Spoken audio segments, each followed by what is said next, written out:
Hello YouTube, this is Aaron Kamensin. Welcome to the Hinsug channel. Um, and today I want to kind of do a deep dive on sort of an INFP perspective reflection on things Jordan Peterson says that I think kind of exposes a lot of where INFPs fit in the big picture, and especially kind of fleshes out the INFP personality from the Big Five perspective. So Jordan Peterson spends a lot of time. He's got tons of lectures online about the Big Five. The five-factor trait model for psychological traits. That's arguably the most scientific one. And there's no way to be concise and summarize all this stuff that's online about Jordan Peterson, but I kind of want to hone in on some of the reactions I see online about Jordan Peterson, where I think the meat of some of the conflict is when people are dealing with Jordan Peterson content, and kind of how INFPs, my perception of how INFPs fit into this kind of big equation. So I want to start to give you a heads up on where we're going with this. Jordan Peterson talks about our serotonin system in our brain, our serotonergic system, and how that's linked up with dominance hierarchies, social hierarchies in the world, and the reality of how people stack themselves up and how your brain reacts to it within how your own like instinctual serotonin system reacts to where you are in hierarchies, and how you protect yourself, how you protect yourself from your own serotonergic system. Anyway, I want to start with kind of a little summary of kind of I feel like where INFPs fit into this. So as an INFP, I feel like you're almost built to, or at least for me, people's sense of identity and where they get that from, what their sense of self is, and how they have like their ego linked up to like how many points they're scoring in their own sense of identity, how that works. Like seeing a man put his entire identity in his sense of maleness, and like a handful of traits that he got at some point in his childhood about what that is, or whether or not somebody, people into Myers-Briggs, I feel like have a pretty healthy sense of a more nuanced sense of identity to kind of imagine themselves as a personality type, and to kind of free their minds from having a rigid, circumspect sense of identity. But when I see other people, I feel like, at a certain level, I'm like searching for their sense of identity and how it works, and how that relates to how they support their ego. And some people, it's obviously they kind of solved it. They're high enough in some hierarchy in the world, maybe in their profession or whatever, and it's like there's a healthy sort of person that has their world in order, and what they've achieved in life or in their career or whatever, and whose sense of identity is full enough that they're safe, they're protected psychologically. And I feel like actually one of the things about INFPs is they kind of protect, if the world is this set of hierarchies and like rules for how to attain status in the hierarchy, there's this impulse, perhaps on the left, as it's often framed in conversations about Jordan Peterson, right versus left.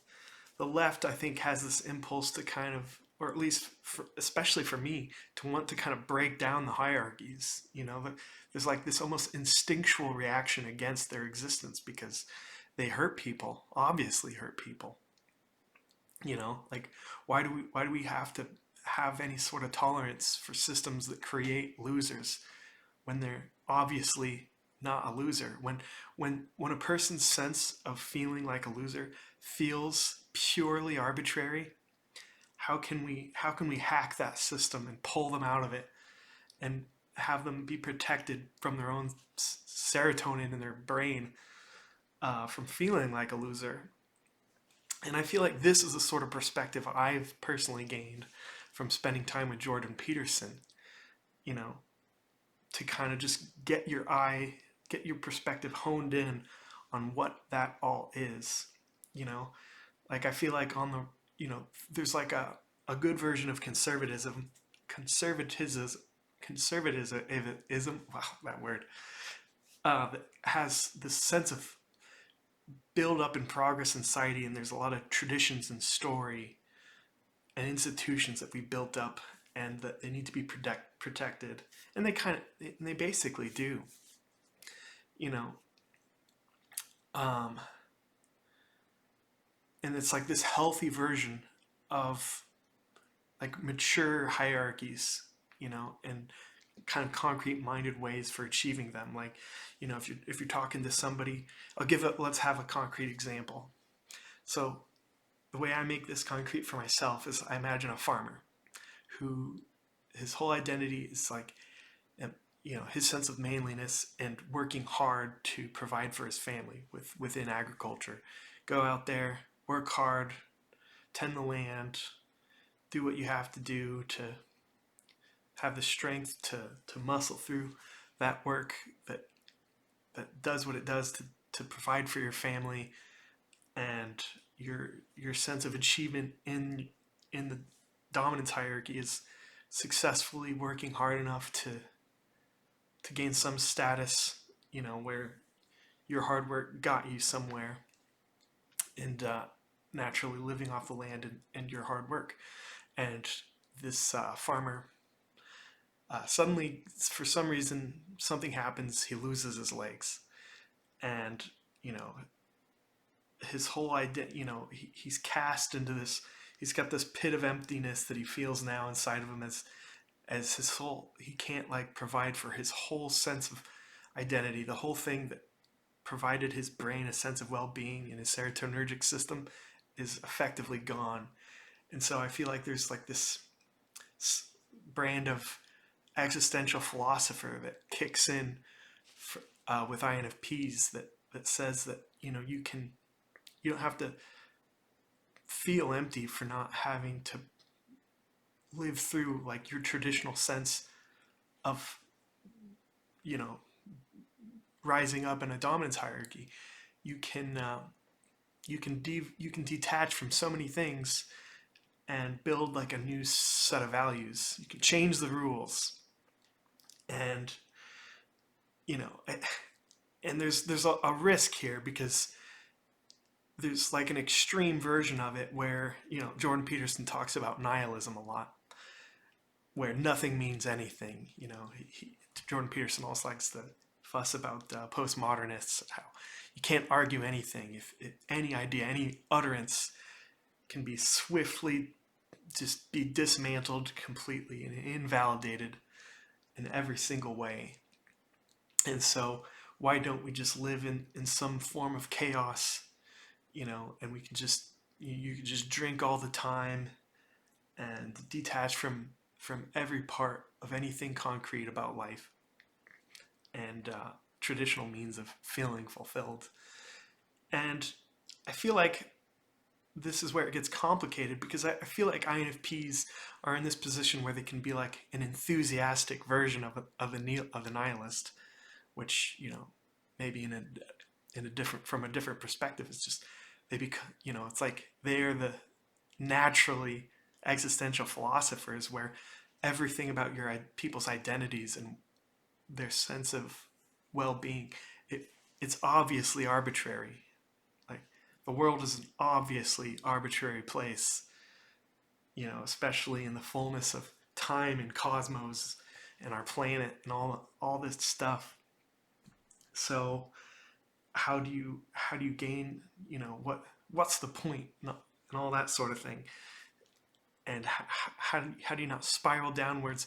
I feel like it's a with INFPs, that as if you're high in openness, that to draw from the big five that Jordan Peterson talks a lot about, INFPs are obviously high in openness and intellectual curiosity, and I feel like they they I feel like as an INFP, I've become hyper aware of the tightrope of like being just enough invested in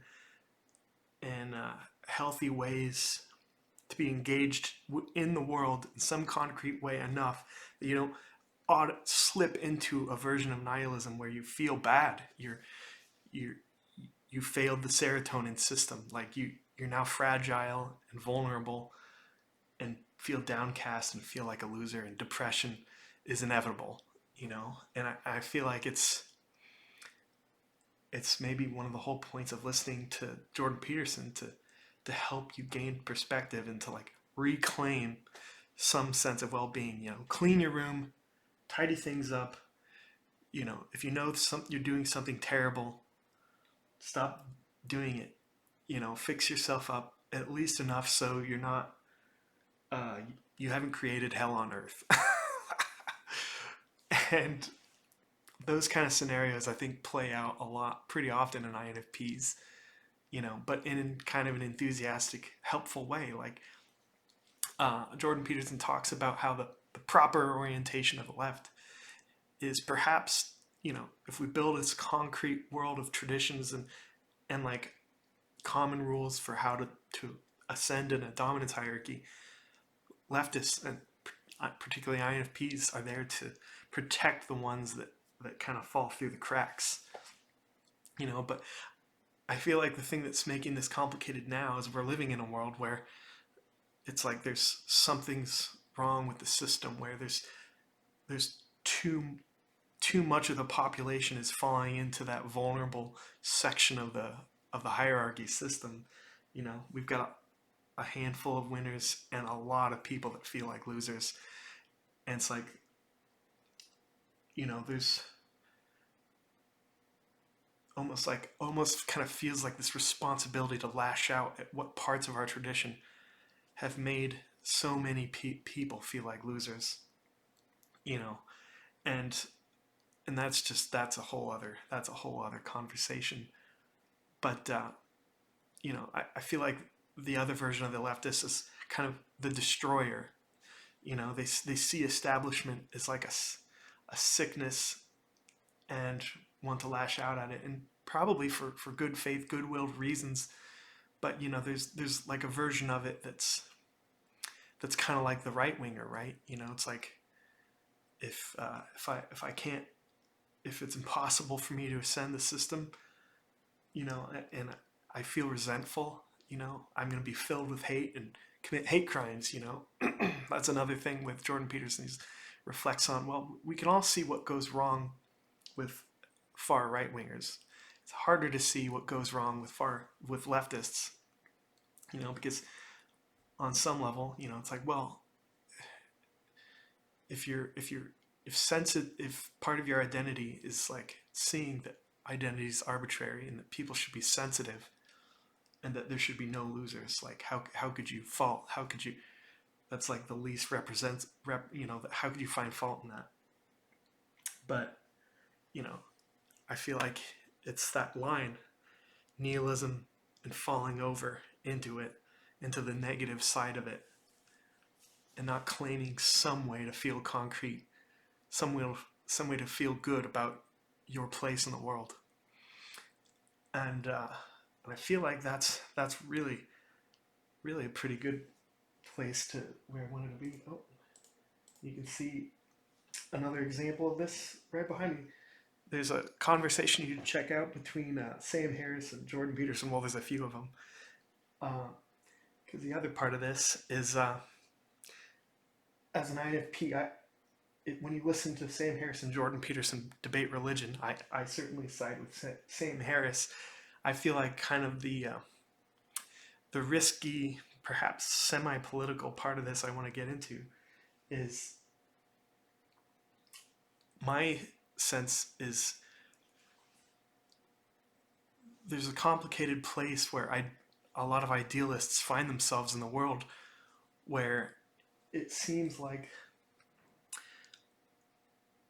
like if you look at a type description for INFPs and like good roles, good traditional roles for them, clergymen, priests, and all that sort of thing are like a common healthy place for INFPs to go.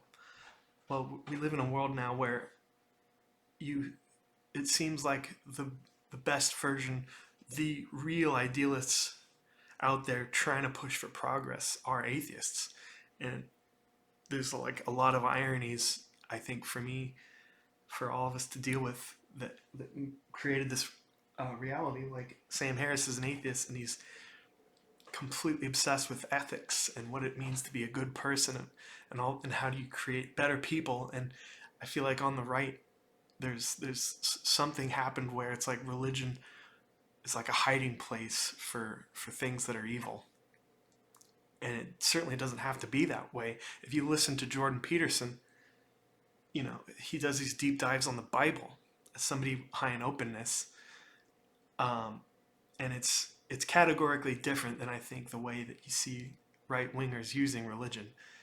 There is a real sense of idealism and ethics and growth, and like a beautiful part of turning humanity into this narrative that you're a part of and that you feel excited to be part of, and that fills your spirit, and that you feel like more than just an animal and all this sort of thing, or that I would get out of it. But were it not for intellectually toxic things happening in our culture that almost create this need to want to dismantle religion itself, because it seems to be creating divisiveness and intellectual toxicity. And there's no way I can summarize that other than to say you should listen to Sam Harris and Jordan Peterson debate. I think to also, Jordan Peterson, by the way, I think is probably an INTP.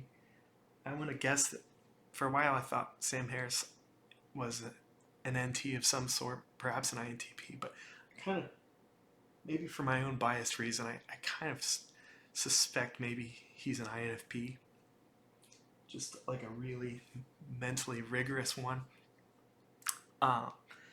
Anyway, that's a good stopping point for now. See you later.